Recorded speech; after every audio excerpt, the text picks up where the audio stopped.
Yesterday, we saw in our video a passage from Seneca, a first century Roman philosopher, how he talked about why foolishness, or his version of sin, has such a tight hold on people.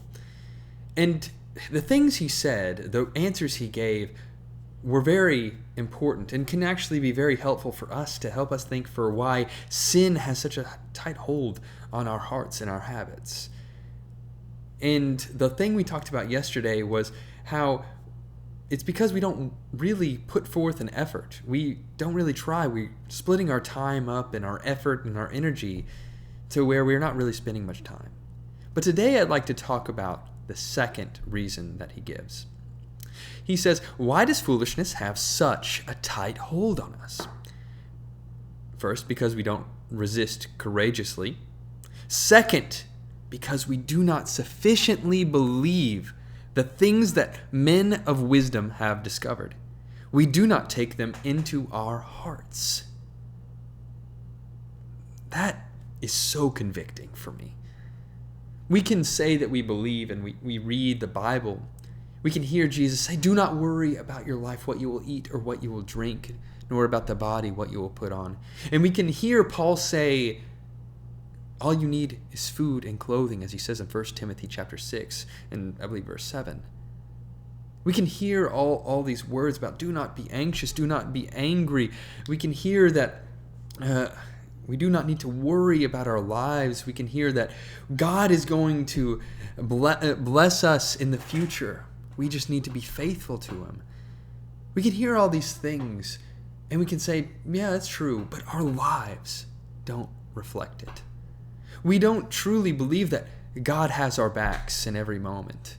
We don't always believe that he is really taking care of us and always working toward us. And most of all, we don't always take the advice of Jesus that he gives to listen to him and to follow him, and that he can simplify our lives, make it better, and teach us a better way.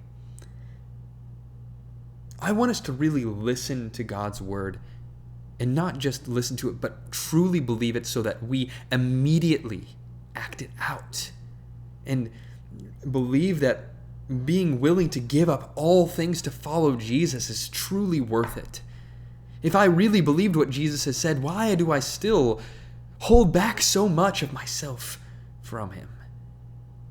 That's such a convicting thought. And I hope that we will really wrestle with it and think, how much do we actually believe what we read in the Bible, what we hear on Sunday morning from those of the past, those who have truly given Christ their full attention? Why don't we listen to them as much as we listen to other people in our lives or even to ourselves? I hope that today we will choose to listen to the truth and that we will immediately believe it and obey it.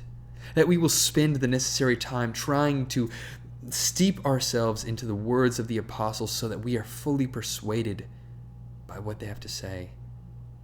But the real true test of your belief is action. Are you going to truly believe what they said and what Jesus said today?